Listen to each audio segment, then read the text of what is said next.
Olá, estamos aqui para mais uma escola bíblica online da Segunda Igreja Batista em Guaçuí.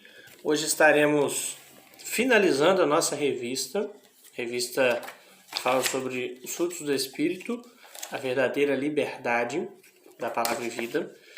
E hoje o nosso estudo, o tema é um religioso oprimido ou um discípulo livre? Esse é o nosso tempo que nós vamos refletir, fechar nossa lição de número 13 hoje, base bíblica lá em Gálatas 6, 14 e 15. E desde já deixo aqui meu abraço para você e que Deus abençoe sua vida e sua família. Vamos orar para nós iniciarmos nosso estudo. Feche seus olhos.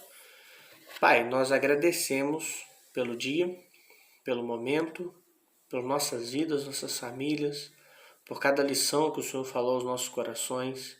Esteja, Deus, completando em cada um de nós o que a Tua palavra tem a dizer e que nós possamos entender e colocar isso em prática. Toma nossas vidas, nossas famílias e cuida de nós. Abençoe esse estudo, que possa haver mudança e gerar frutos, ó Deus, toda a palavra que for dita aqui nesse momento, em nome de Jesus. Amém. Vamos lá.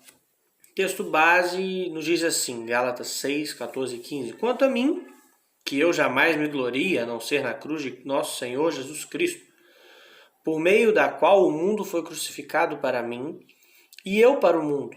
De nada vale ser circuncidado ou não. O que importa é ser uma nova criação. Que Paulo diz nesse texto.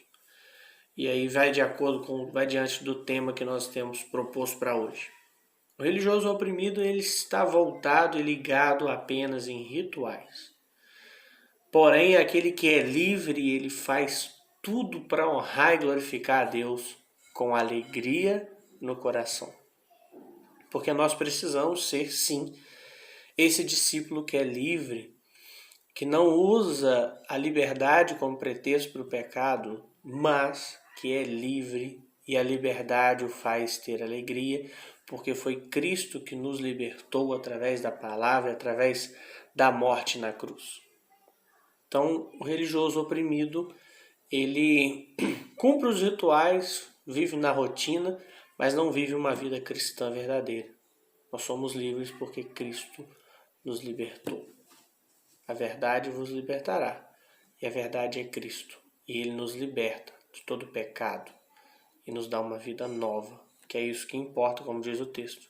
Ser uma nova criação, uma pessoa que tem objetivos de vida, que é agradar ao Senhor.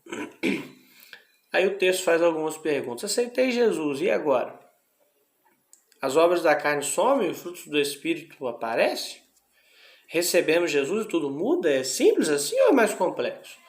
Bom, meu irmão, muitas vezes nós não mudamos de um dia para o outro, mas precisamos buscar ao Senhor, buscar ao Espírito Santo, que a mudança ela vai acontecer e aos poucos. Quando aceitamos a Cristo, ali já começa uma mudança, uma transformação, e aí entramos em um processo de santificação, ou seja, de buscar a Deus e de buscar ser separado, de agradar a Deus, ter uma vida santa, uma vida separada.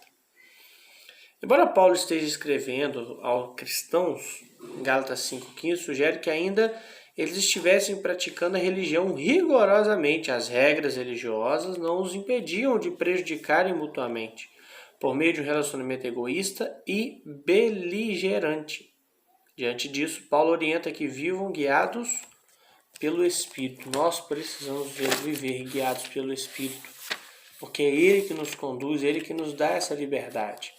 Não temos que ter regras, doutrinas, limitações, precisamos. Mas na vida cristã eu não posso viver apenas com rituais. Eu preciso viver uma vida de verdade, uma vida onde eu estou entregue a Jesus Cristo. Tá bom? Então o primeiro ponto, ele é curto e diz: a desgraça pode ser produzida por um religioso oprimido.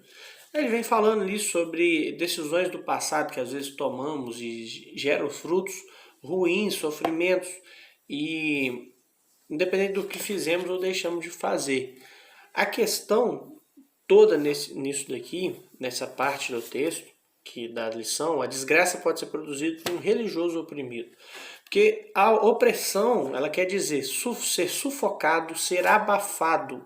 Nós não podemos viver como um religioso, como um cristão que está sufocado pela religiosidade, pelos rituais, por tudo que cerca ele, menos uma vida com Cristo.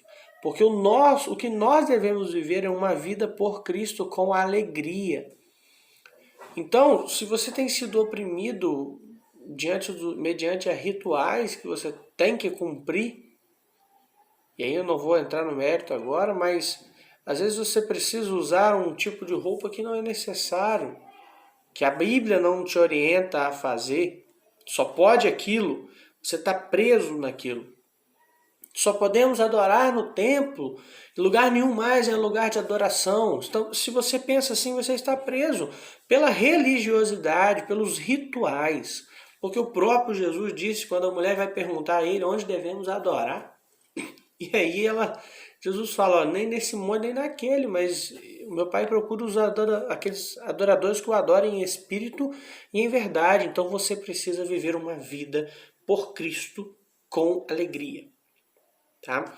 Então vamos lá. Aí seguindo o segundo parágrafo, que já passa 61, na página 61, fala, se você é livre, vive em liberdade. Gálatas 5, versículo 1 diz, para a liberdade foi que Cristo nos libertou. Portanto, permanecei firmes e não vos sujeiteis novamente a um jugo de escravidão. Afinal, você foi chamado para não se deixar dominar, para viver com responsabilidade, para ser bênção em sua geração. Gálatas 5,13 diz, irmãos, foste chamados para a liberdade, mas não useis a liberdade como pretexto para a carne. Antes, sede servos uns dos outros, pelo amor. Então, meu querido, nós precisamos viver uma vida livre, mas com alegria de agradar ao Senhor. Que você possa ter esse desejo de fazer o que é correto diante de Deus, mas por alegria. Não porque alguém te mandou, mas porque Cristo te amou, morreu no seu lugar e você o ama e você quer o agradar. Esse é o motivo que deve ser o motivo da nossa alegria e da nossa vida. Finalizando, somente em Cristo o coração humano pode dar prioridade a Deus, ser solidário com o outro e gentil consigo mesmo de modo equilibrado. E aí nós vamos para o segundo ponto, que eu vou fazer um resumão dele, eu não vou fazer a leitura, porque ele basicamente fala de um assunto, que fala sobre o tema, o discípulo melhora o seu condicionamento espiritual continuamente. Ou seja, nós precisamos buscar ao Senhor para que possamos a cada dia estar mais próximos de Deus. Cada dia possamos ser mais amigos de Deus. Que a cada dia nós possamos renovar o nosso compromisso, a nossa aliança com o Senhor, para que vivamos uma vida completa na presença do Senhor. Então você precisa diariamente, você precisa de ler a Bíblia, você precisa de orar, você precisa ter comunhão com os irmãos, você precisa viver bem, você precisa dar testemunho. E isso é diário. Não basta você um dia ler a Bíblia e o resto da semana ou o resto do mês nada. Não, a sua vida cristã é necessária que você busque ao Senhor e melhore isso, como diz o texto, como se fosse uma ilustração, melhorar o condicionamento espiritual continuamente. Todos os dias você precisa buscar ao Senhor. A gente costuma usar um exemplo, saco vazio não para em pé. Ou seja, se você não se alimentar do arroz, do feijão, da comida, você vai passar mal e vai cair. Na vida cristã, da mesma forma. Você precisa buscar ao Senhor constantemente. Caso contrário, você estará fraco e cairá. Então, por isso nós precisamos, dia a dia, diariamente, buscar a presença do Senhor, estarmos cheios do Espírito Santo, assim como está lá em Efésios 5, versículo 18, que diz: e não vos embriagueis com vinho, que leva à devassidão, mas enchei-vos do Espírito. Você está cheio do Espírito Santo do Senhor, meu irmão? Você tem buscado ao Senhor diariamente, para que Ele preencha todo o seu ser. Muitas das vezes o vazio que pode estar dentro do seu coração nesse momento. As tristezas, as angústias que você não consegue solucionar. Elas precisam ser curadas. E você encontrará como preencher esse vazio através da presença de Deus, através do Espírito Santo, através de buscar ao Senhor constantemente. Então faça isso. Busque ao Senhor. Se encha do Espírito Santo. E que a cada dia nós possamos querer mais e mais a presença de Deus. Ok? Terceiro ponto.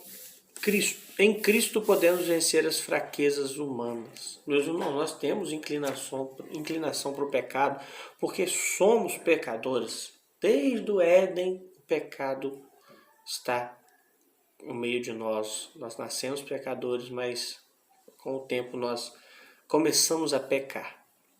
E aí o texto diz, temos inclinações para satisfazer nossos desejos mais secretos. Esses desejos estão centralizados no egoísmo, ou seja, eu penso em mim mesmo. Por quê? Eu penso em satisfazer o meu desejo, a minha vontade, o que eu quero. E como somos corpo de Cristo, precisamos pensar num todo. E como somos servos do Senhor, precisamos agradar ao nosso Senhor, Jesus Cristo. Segundo parágrafo diz, a Bíblia apela para a nossa vontade que, às vezes, vai se opor aos nossos desejos. Os desejos nos arrastam para o bem-estar, para o conforto, para o prazer. Geralmente, estão em torno de um curto prazo. A vontade é um combustível para enfrentar o desprazer e atravessar o desconforto em favor do crescimento, da maturidade e do desenvolvimento, seja pessoalmente, profissional ou espiritual, ou em qualquer esfera que requeira investimento e esforço. E ele faz uma definição ali sobre desejo e vontade, que diz, o desejo nos assemelha aos animais, os quais procuram satisfazer os apetites imediatos irracionalmente. Então você não pode deixar ser levado pelos seus desejos, que você vai ser consumido em meio ao pecado pelos desejos. E a vontade, pelo contrário, é o fruto de reflexão. O que é bom para mim, o que não é. O que eu ganho ao me entregar a esse desejo, o que eu perco ao renunciá-lo. Quem é escravizado por qualquer prática pecaminosa está se destruindo, porque o escravo não se domina, mas é subjugado por suas próprias fraquezas. Então, se você tem sido escravo do pecado, é tempo de mudança. Porque se você buscar ao Senhor, estiver cheio do Espírito, você poderá lutar contra o pecado. Lá em Mateus 4, ali quando Jesus é tentado no deserto, Jesus ele vence a tentação e ele ali estava como homem e nós podemos vencer. Mas você vê como que Jesus venceu a tentação no versículo 2. Ele estava em jejum, estava orando. E também no versículos, deixa eu ver aqui, 4, 6 e 8 e 10.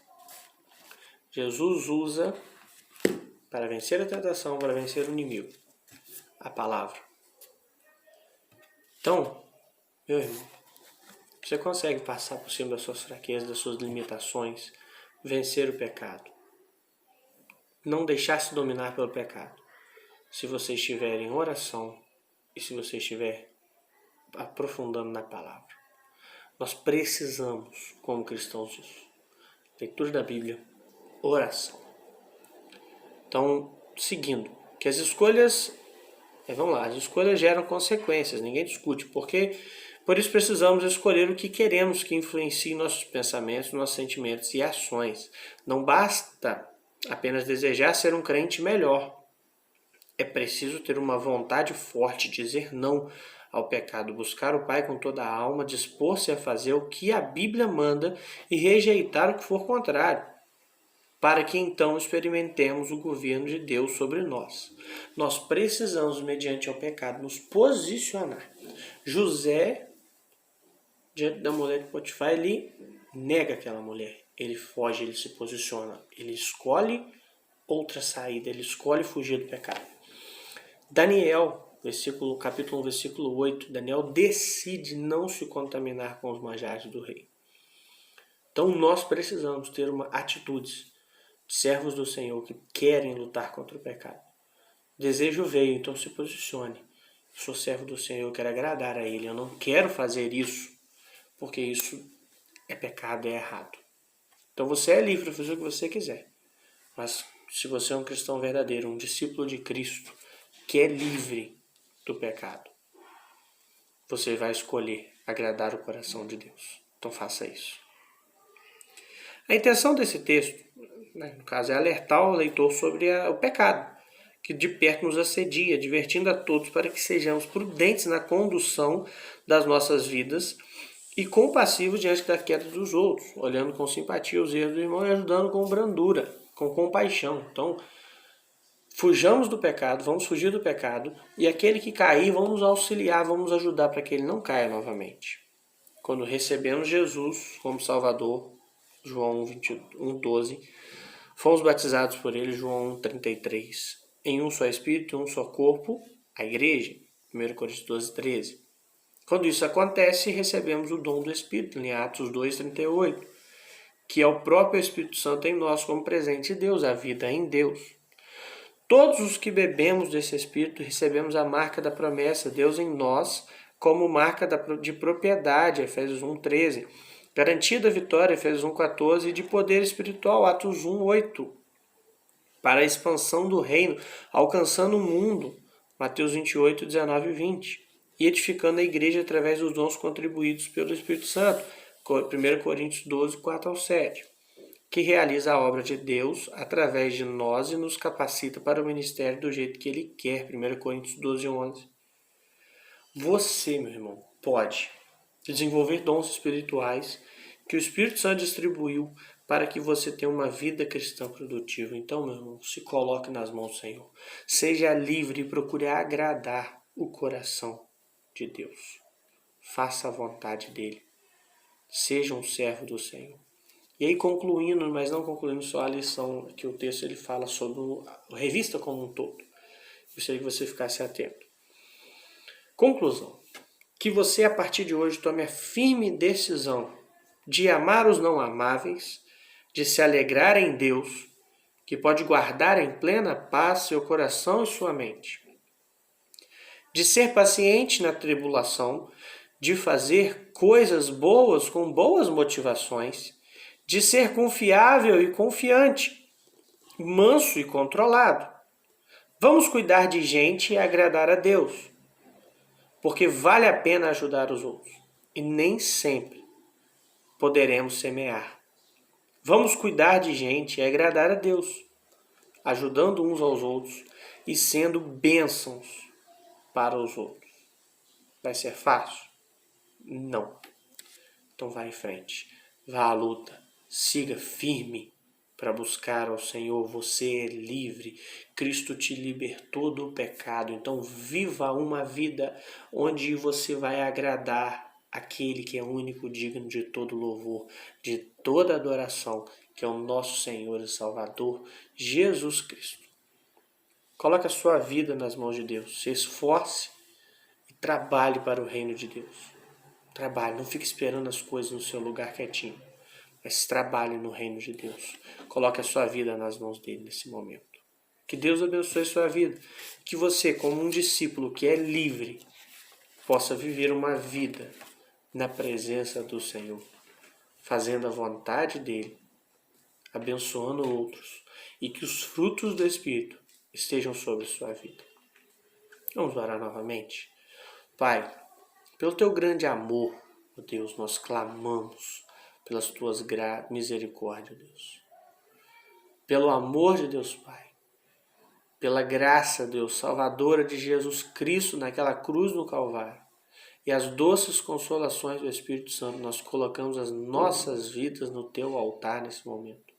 Faça a tua vontade, que os frutos do Espírito estejam conosco e que nós possamos, que ele possa florescer em nós. Obrigado, Deus, por tudo em nome de Jesus. Amém. Meu querido, que Deus te abençoe, tenha uma boa semana, esteja buscando cada dia mais a presença do Senhor, que é isso que nós devemos fazer. Glorifique e louve o nome dele. Que Deus abençoe sua vida, abençoe toda a sua família e te dê a paz nesse período que estamos vivendo. Fique com Deus, Forte abraço do pastor Daniel, sua família e da Segunda Igreja Batista em Iguaçuí.